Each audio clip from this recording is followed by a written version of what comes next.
Good morning, everyone. I hope you guys are doing well. This side Nishant. So basically आज हम एक issue लेके आए हैं हमारे सामने। जो आज का मुद्दा है वो रहेगा इलेक्टोरल बॉन्ड्स का। ठीक है, ये कोई नया मुद्दा नहीं है सर। सिंस इलेक्शन पास में है तो आप लोगों को पता होना चाहिए कि इलेक्टोरल बॉन्ड्स क्या है। और इसके ऊपर हिंदू ने जो कि आज का डेट है, हिंदू 19th आप कह सकते हैं, हिंदू मार्च 19th ने फ्रंट पेज पे इसकी स्टोरी कवर की है। आप उसको भी वहां से पढ़ सकते हैं। ठीक है, तो चलिए सर शुरू करते हैं आगे। इलेक्टोरल बॉन्ड्स क्या होते हैं, इसके क्या क्या नुकसान हैं, इसके क्या क्या फायदे हैं। तो समय वेस्ट ना करते हुए हम आगे बढ़ते हैं। ये मेरा नाम है निशांत मैनाली। ठीक है, और मेरा चैनल जिसके थ्रू मैं आपको पढ़ा रहा हूँ उसका नाम है मैनाली मेड इजी। ठीक है, उसका नाम है मैनाली मेड इजी। तो अगर आपको वो चैनल अच्छा लगता है या ये वीडियो अच्छा लगता है तो please like share and subscribe. ठीक है, चलिए हम आगे बढ़ते हैं।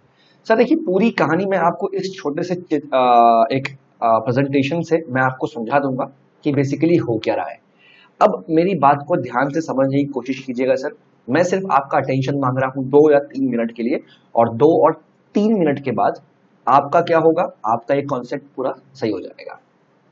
मान लेते हैं ये एक व्यक्ति है, ये एक आदमी है जो चाहता है कि वो किसी भी पॉलिटिकल पार्टी को, चाहे वो कोई भी हो सकती है, नेशनल पार्टी, आईएनसी हो गई, बीजेपी हो गई, बीएसपी हो गई, कोई भी पार्टी होती है, कम्युनिस्ट पार्टी हो गई, ठीक है, और आरजेडी हो गया, वो किसी को भी, एनसीपी, अगर वो किसी को भी कुछ डोनेशन देना चाहता है तो वो उसको डोनेशन ऐसे नहीं देगा। हुआ क्या ना, तो मतलब इसकी शुरुआत कहाँ से हुई मैं आपको बताता हूँ। इसकी शुरुआत कहाँ से हुई, इसकी शुरुआत हुई सर आपकी, इसकी शुरुआत हुई 2017 से। 2017 से पहले क्या था, 2017 से पहले क्या था कि 20,000 से नीचे, समझिए 20,000 अगर कैश इससे नीचे आप चाहते हैं डोनेशन करना किसी पॉलिटिकल पार्टी को तो आप आसानी से कर सकते हैं। मैं फिर बोल रहा हूं, 2017 से पहले क्या था, 20,000 की लिमिट थी। ठीक है, कि 20,000 से नीचे एक इंडिविजुअल या एक पॉलिटिकल पार्टी किसी भी इंडिविजुअल या कंपनी से 20,000 के नीचे कैश डोनेशन ले सकती है। कितने से, 20,000 से नीचे। इससे क्या हुआ ना कि पार्टी जो है वो डोनेशन बहुत जगहों से लेने लग गई। भले ही वो 20,000 से कम थी लेकिन पार्टी डोनेशन बहुत जगहों से लेने लग गई। इससे क्या हुआ, ब्लैक मनी इलेक्शन में लगना शुरू हो गया। फिर 2017 के बाद क्या हुआ, जब बजट आ गया तो 2017 के बाद क्या हुआ, ये आदेश आया। ठीक है, ये आदेश आया, रिकमेंडेशन थी किसकी, इलेक्शन कमीशन की। और आदेश क्या आया सर, आदेश ये आया कि मैक्सिमम कैश डोनेशन, जो मैक्सिमम कैश डोनेशन है जो एक पार्टी एक्सेप्ट कर सकती है वो कितनी होगी, वो ₹2000 होगी। वो कितनी होगी, ₹2000 होगी। इससे क्या हुआ, कहीं ना कहीं इलेक्शन में कैश के फॉर्म पे आने वाला ब्लैक मनी जो है वो क्या हो गया, वो कम हो गया। ठीक है, समझ में आया सर आपको। चलिए, तो हम यहां बात कर रहे थे। अब क्या हुआ सर, अब यहां पर क्या हुआ कि 2,000 रुपए तक कैश दे सकता है। अब अगर किसी व्यक्ति को 2,000 से ऊपर कैश देना है तो वो कैश नहीं देगा, वो क्या करेगा, वो करेगा डिजिटल ट्रांजेक्शन। वो क्या होगा, डिजिटल ट्रांजेक्शन्स। ठीक है, वो क्या होगा सर, वो होगा डिजिटल ट्रांजैक्शन। और इसका अलग नाम हमने क्या रखा है, इसका नाम हमने रखा है इलेक्टोरल बॉन्ड्स। तो गवर्नमेंट कॉन्सेप्ट क्या लाई, इलेक्टोरल बॉन्ड्स। एक बार दोबारा से रिवाइज कर लेते हैं। 2017 तक क्या था कि आप किसी भी पॉलिटिकल पार्टी को मैक्सिमम कैश में 20,000 तक का डोनेशन दे सकते हैं। उस समय क्या होगा, आपके कोई भी आपसे सवाल जवाब नहीं होगा। इस तरह से क्या हुआ, पॉलिटिकल पार्टी अपना 90% पैसा जो है इसी तरीके से गेन करने लग गई, और इससे ब्लैक मनी जो है इलेक्शन में लगना शुरू हो गया। फिर 17 के बाद क्या आया, रिकमेंडेशंस आई, इलेक्शन कमीशन से रिकमेंडेशन ली, और सामने क्या आया कि मैक्सिमम डोनेशन जो एक पॉलिटिकल पार्टी को आप कैश के फॉर्म में कर सकते हैं वो कितना कर सकते हैं, 2,000। उससे ऊपर आप नहीं कर सकते। उसके ऊपर क्या होगा, डिजिटल ट्रांजेक्शन होगा। ठीक है, और सरकार एक क्या कॉन्सेप्ट लेके आई, इलेक्टोरल बॉन्ड्स। अब सर इलेक्टोरल बॉन्ड क्या होता है, अब मानिए मुझे ढेर सारा पैसा इलेक्शन में देना है। ऑब्वियस सी बात है 2,000 से ऊपर है, मान लेते हैं 1 करोड़ है। तो मैं क्या करूंगा, मैं जाऊंगा एक बैंक के पास, और वो बैंक क्या होगा, उस बैंक को आरबीआई ने क्या किया होगा, नोटिफाइड किया होगा। आरबीआई ने कुछ बैंक को नोटिफाइड किया है कि वो इलेक्टोरल बॉन्ड को इशू कर सकते हैं।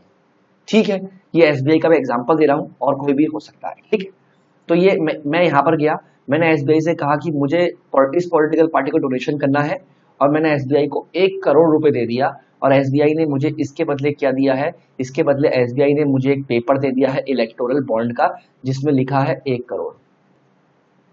समझ में आया? मतलब मैं बैंक में गया, बैंक को मैंने 1 करोड़ रुपए दे दिया और बैंक ने मुझे एक इलेक्टोरल बॉन्ड दिया जिसमें लिखा है 1 करोड़ रुपीज। इससे क्या हुआ, मेरी आइडेंटिटी जो है, मेरी पहचान जो है या जो मेरा केवाईसी है वो इस बैंक में सेव हो गया, ट्रांसपेरेंसी आ गई। अब क्या होगा, अब मैं इसको लेके, अब क्या होगा, अब मैं इस पर्चे को लेके, अब मैं इस पर्चे को लेके कहाँ जाऊंगा, मैं जाऊंगा पीएनबी। इस पर्चे को लेके मैं कहाँ जाऊंगा, इस पर्चे को लेके मैं जाऊंगा पीएनबी। ये पीएनबी कौन सा बैंक है, ये उन पॉलिटिकल पार्टीज का बैंक है जो इलेक्शन कमीशन के पास क्या है, रजिस्टर्ड है। हर एक पॉलिटिकल पार्टी का क्या होता है ना, बैंक जो है रजिस्टर्ड होता है इलेक्शन कमीशन के पास में कि उसमें कितना ट्रांजेक्शन हो रहा है, कितनी डोनेशन आ रही है। तो उसी अकाउंट पे उस पॉलिटिकल पार्टी के मैं जाके ये उस बैंक में ये इलेक्टोरल बॉन्ड जो है सबमिट कर दूंगा। देन यही पॉलिटिकल पार्टी वहां जाके इस इलेक्टोरल बॉन्ड के बजाय जो है उसे पैसा ले लेगी। समझ में आया आपको? आपको समझ में आया सर मैंने क्या कहा, कितना हमारा ट्रांजेक्शन हुआ है, ये समझ में आया आपको? मैं उम्मीद करता हूं आपको समझ में आया होगा। एक बार आप, मैं आपको 1 मिनट देता हूं, एक बार आप देख लीजिए, जहां कोई भी समस्या हो आप मुझसे पूछ सकते हैं।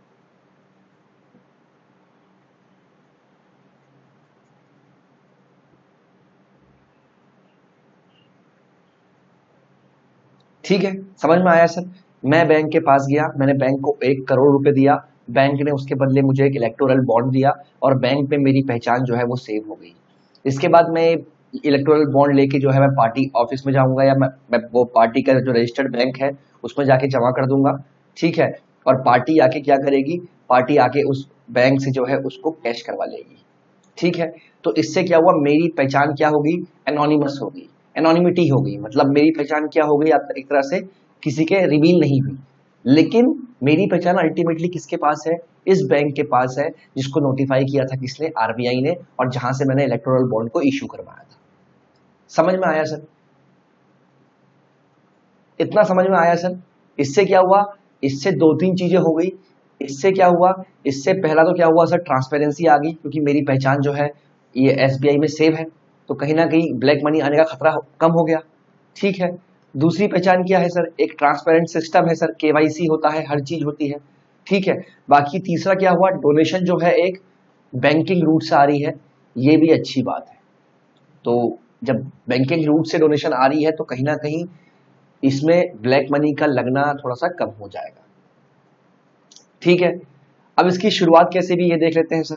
इसकी शुरुआत कैसे भी, फर्स्ट टाइम कहां पर आया है, यूनियन बजट में आया, 2017 में इसको लेके आए और इस किस किस एक्ट में चेंजेस किए, finance act 2017, RBI act 1934, income tax act 1961 and companies act में हमने चेंजेस किए हैं। ये आपके पीटी के हिसाब से इंपॉर्टेंट हो सकता है। ठीक है, अब जो इलेक्टोरल बॉन्ड जो मैं इशू करवाया हूं ना, यहाँ से जो इलेक्टोरल बॉन्ड मैंने यहाँ से इशू करवाया है, ये भी किसी डिनोमिनेशन में होता है। ये किस डिनोमिनेशन में होता है, 1000 के, 10,000, 1,00,000, 10,00,000 एंड 1 करोड़, ये इसके जो है डिनोमिनेशन में होता है। ठीक है, एलिजिबिलिटी क्या है सर, सबसे पहले इसमें ही देख लेते हैं। जो ये पॉलिटिकल पार्टी है, जो ये पॉलिटिकल पार्टी है, ये article section 29A of RPA act 1951 के अंडर रजिस्टर होनी चाहिए। Representation of people act, representation of people act 1951 का सेक्शन 28A के अंडर रजिस्टर होनी चाहिए। और जो मोस्ट रीसेंट जो इलेक्शन हुए हैं उसमें इसको एटलीस्ट 1% ऑफ वोट्स मिलने चाहिए जो कि पोल्ड हुए हैं। जो वोट्स डाले गए हैं उसका 1% वोट इस पार्टी को मिलना चाहिए, चाहे वो लोकसभा में हो चाहे वो स्टेट इलेक्शन में हो। तो ये कंडीशंस है सर इसकी। ठीक है, बाकी कौन कौन ये इशू कर सकता है, परचेज कौन कौन कर सकता है, एक सिटीजन ऑफ इंडिया होना चाहिए या एंटिटीज होनी चाहिए इनकॉर्पोरेटेड और established in India. A person being an individual can also by electoral bonds either singly और जॉइंटली विद अदर इंडिविजुअल्स। ठीक है, मतलब कंपनी भी बाय कर सकती है और एक इंडिविजुअल भी बाय कर सकता है। अब छोटी सी बात यह है, अगर कोई कंपनी यहां बॉन्ड लेने जा रही है, मानते हैं पैसा देती है और बॉन्ड लेके आती है, तो समझिए कंपनी के पास तो बहुत पैसा होता है, तो कंपनी तो ऐसे कितना भी डोनेट कर सकती है। लेकिन सर कंडीशंस है कि कंपनी एटलीस्ट 3 साल पुरानी होनी चाहिए। इससे क्या होता है ना, अमूमन क्या होता है कि जैसे इलेक्शन शुरू हुए, इलेक्शन से 1 महीना पहले कोई शेल कंपनी बन जाती है। कंपनी से डॉक्यूमेंट में बना देंगे कि हाँ ये कंपनी है, और इसके थ्रू ब्लैक मनी को रूट कर देंगे कहां पर, पॉलिटिकल इलेक्शंस में, ठीक है। तो उन शेल कंपनियों को कम करने के लिए क्या हुआ है, कंपनीज को एटलीस्ट 3 साल पुराना होना चाहिए। अगर कंपनी 3 साल पुरानी है तभी वो इलेक्टोरल बॉन्ड को परचेस करके आगे पॉलिटिकल पार्टी को डोनेट कर सकती है, ठीक है। आए दिन इसमें नए नए आर्टिकल आते रहते हैं सर, ये बहुत ही डायनामिक मुद्दा है। और अभी आप जानते हैं कि रीसेंट इलेक्शंस हैं तमिलनाडु में, कोलकाता में, जो कि बहुत ही इंटरेस्टिंग इलेक्शंस होने वाले हैं, ऐसा प्रेडिक्शन किया जा रहा है। तो वहां पर इलेक्टोरल बॉन्ड्स का मुद्दा बहुत ही इंपॉर्टेंट हो जाता है, ठीक है। चलिए, उम्मीद करता हूं कि आपको एटलीस्ट कुछ समझ में आया होगा इस वीडियो से। 100% नहीं तो 90 या 80% तो आ ही गया होगा एटलीस्ट इलेक्टोरल बॉन्ड्स के बारे में। अगर आपसे अभी कोई पूछेगा तो एटलीस्ट आपके पास कोई जवाब होगा, ठीक है। तो चलिए सर, अभी ये क्लास को यहाँ पर रोकते हैं, अगली बार फिर मिलते हैं कोई नई टॉपिक के साथ में। तब तक के मुझे आज्ञा दीजिए। Take care, good night.